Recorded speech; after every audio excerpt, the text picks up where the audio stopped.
The game allows you to customize your ship in a bunch of different ways, so I'm going to show you how to do that, how to go about it, what the different ways are, and all the cool stuff.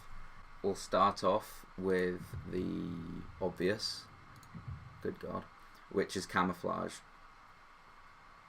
There are 3 different ways, 4 actually, to get camouflage. The first one is using credits or silver, the in-game currency there. The second one is by, I think this is one, yeah, by using gold, doubloons, the other in-game currency. The third one is through the premium store, which, well, I'll just show you how to get there. You go to wargaming.net, click on premium shop, World of Warships, and then here in customizations there are rip-offs. Then lastly through rewards, so for example this one here, there is no way to buy it. What you see here is resupply using in-game currency if unavailable. You want to have this ticked if it's just silver.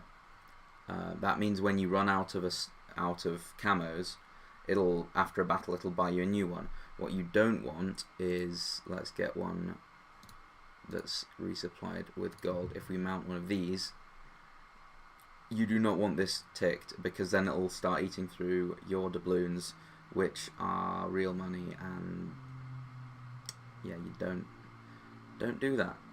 There are 2 types of in-game bonus that you can receive from a camouflage. So for example, this one has both of them, I believe. Yeah, there is -3% detectability by sea, so that affects your concealment, and then there's +4% maximum dispersion, which affects the dispersion of a shot fired by an enemy. Really simple. Here's the more complicated part. Well, I say more complicated, it's really simple. There are economic benefits you can gain. You can gain anything from Commander XP, Free XP, XP, and credits. Up next are signals. They are limited to 4 on carriers and 8 on other ships, because, you know, carriers, fuck them. There are the 3 types, which are economic, special, and then combat. The combat do essentially what the first 2 things that the camouflage did, which is affect your in-game performance. So for example, -20% time to fire extinguishing, +5% ship maximum speed, stuff like that. I'm not going to list them all. You can look through them and decide which ones are worth taking on whichever ship. Next up, there's the economic. So we have Free XP, Commander XP, XP, and then credits over here. And then special is just economic but amplified, so 770%. That's a lot. Then finally there are flags, which are purely aesthetic. Just mount whatever you want. It doesn't change it. Now in the module screen we have actual modules. So there are basically 3 categories of module. There are necessary ones, there are quality of life ones, and then there are optional ones. So what do I mean by this? The necessary ones are the ones you need to research to get to the next ship. So you don't need to research the Type 90 Mod 1 to be able to research Kagero, but you do need to research the B-hull.